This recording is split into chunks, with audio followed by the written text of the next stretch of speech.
आहार के ऊपर नियम बनाया कि एक ही समय भोजन करना चाहिए, ताकि वो व्यक्ति, उसकी ऊर्जाएं, कोशिकाएं, ये कोशिकाओं को जब अन्न नहीं मिलता, रस नहीं मिलता, तो ये जो मरी हुई कोशिकाएं हैं उनको खाने लगती हैं, फिर वो समाप्त हो जाती हैं। फिर जो नसों के अंदर जमी हुई है वसा, जो ये नसों की ब्लॉकेज है और कारण है, इन चीज़ों को खाने लगती है। फिर जब वो चीज़ें समाप्त हो जाती हैं, फिर जो आपके शरीर के रोग उत्पन्न करने वाली चीज़ें हैं उनको वो खाने लगते हैं।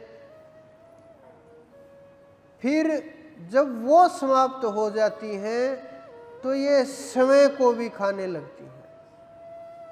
ये कोशिकाओं का जाल है, कोशिकाओं का खेल है, ये कोशिकाओं की रचना है। मैं पढ़ रहा था कि अभी एक व्यक्ति ने अपने शरीर के ऊपर काम किया है कि उन्होंने अपनी 20 साल जो आयु है वो कम की है। सारा का सारा खेल कोशिका परिवर्तन का है। उन्होंने कोशिकाओं के ऊपर कंट्रोल करके और अपनी आयु को रोक करके आयु कम करने की कोशिश की, यानी कोशिकाओं को युवावस्था में ले करके गए, उनके ऊपर काम करके।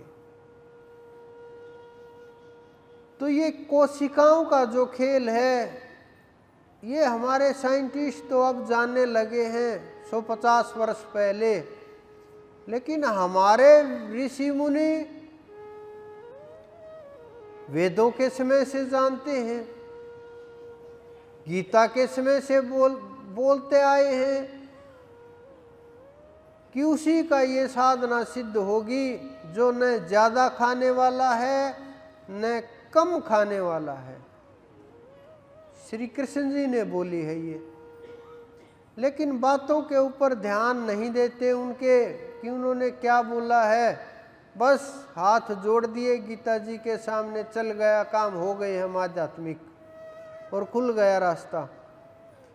तो इस कारण से उन्होंने एक समय के भोजन की बोली है कि एक समय भोजन करना चाहिए।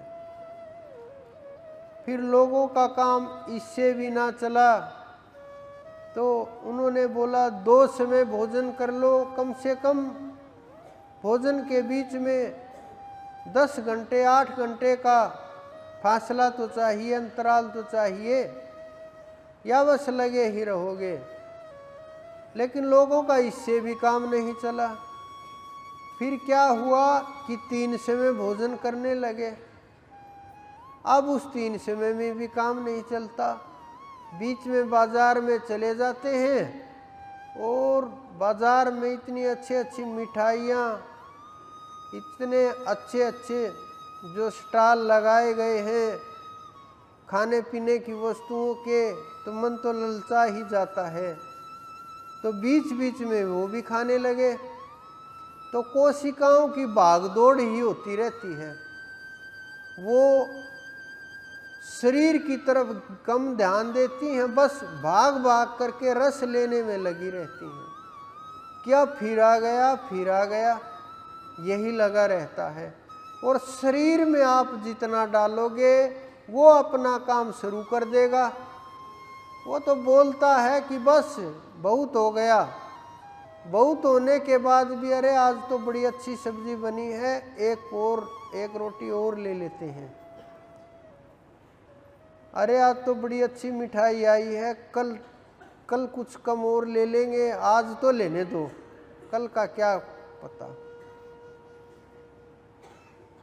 तो इस प्रकार की जो ये सोच विचारधारा है, ये साधना में कहीं न कहीं रुकावट पैदा करती है। संयम में, संकल्प में ये चीज़ें रुकावट पैदा करती हैं। और ये रुकावट आपके भक्ति मार्ग में बहुत बहुत ज़्यादा विघ्न पैदा करती है।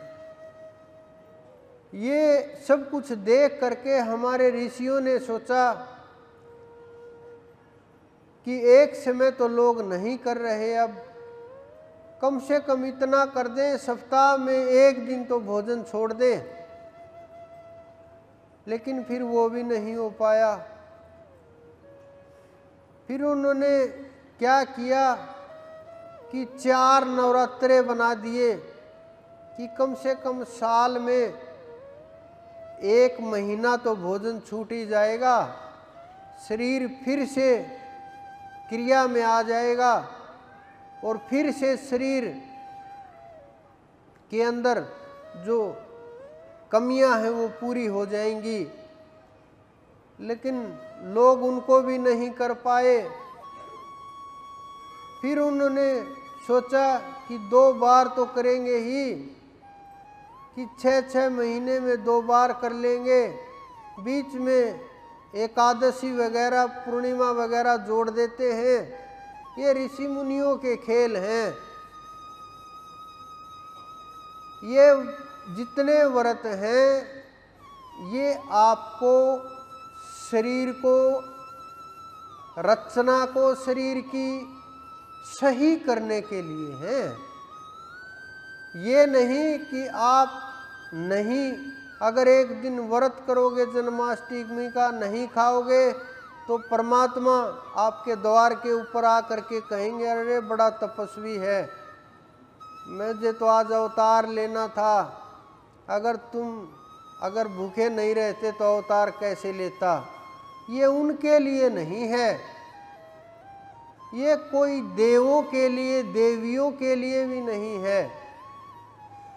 ये आपके शरीर के लिए, आपको आध्यात्म के साथ जोड़ने के लिए है कि आप किसी भी तरीके से कुछ भी मान करके, मन में श्रद्धा उत्पन्न हो करके, कैसे भी करके आप बस इस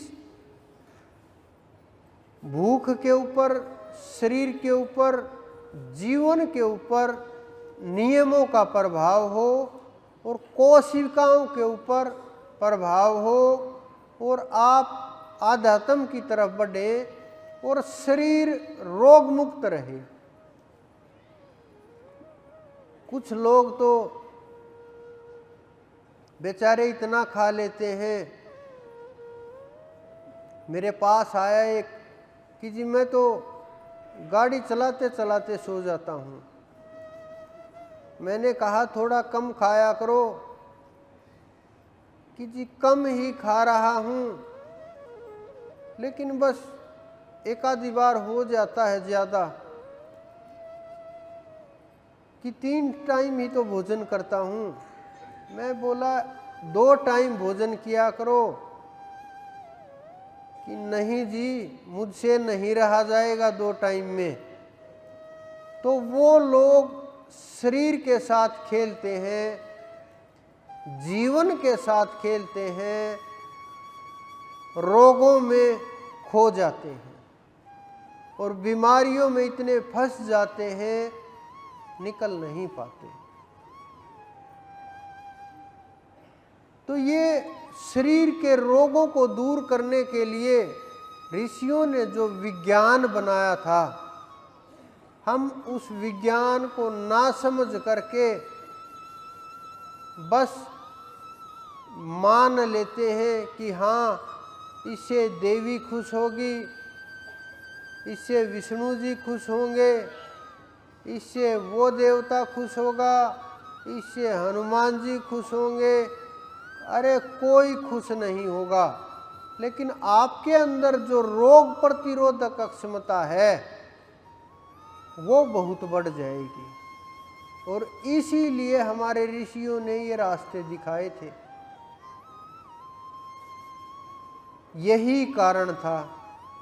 जब ये काम हो जाता है, भोजन के ऊपर पकड़ हो जाती है, अन्न के ऊपर पकड़ हो जाती है, तो मन भी पकड़ में आने लगता है।